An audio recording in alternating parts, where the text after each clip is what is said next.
পোৱালিবিলাক যে আনিছিলে একদম জিৰ' অৱস্থাৰ পৰা এতিয়ালৈকে যিটো পালন ব্যৱস্থা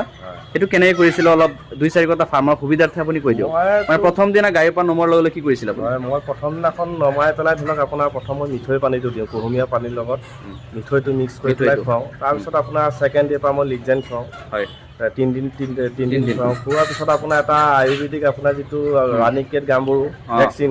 সেইটো মই এটা মানে আয়ুৰ্বেদিক এটা মই ভেকচিন ইউজ কৰোঁ সেইটো ইউজ কৰে ন হয় সেইটো ইউজ কৰোঁ তাৰপিছত বাকী ধৰক ফৰ্মেলি মেডিচিনটো টেম্পাৰেচাৰটো মেইনটেইন ৰাখিব লাগিব টেম্পাৰেচাৰটো ফুল মেইনটেইন হ'ল তেতিয়া চৰাইটো গ্ৰ'থ ভাল হয় আৰু 2 নম্বৰতে আপোনাৰ মানে যিখিনি দৈনিক খুৱাব লাগে মেডিচিন সেইখিনি খোৱা হয় আৰু আচ্ছা আচ্ছা বন্ধুসকল আপোনালোকে জানিব পাৰিছে চাগে প্ৰথম অৱস্থাত আপোনাৰ তেখেতে মিঠৈ পানী ইলেক্ট্ৰলাইট কিবা এটা দিছিলে তাৰপিছত আপোনাৰ এই যিটো এণ্টিবায়'টিক আছে এণ্টিবায়'টিক কোৰ্চ কৰিছে আৰু তাৰপিছত আপোনাৰ ভেকচিন দিছে এতিয়া দাদা আপুনি কৈছে যে ৱেইট গেইনৰ কাৰণে কিবা এটা ব্যৱহাৰ কৰি আছে মই এইটো জিপ্ৰমিন খুৱাই আছোঁ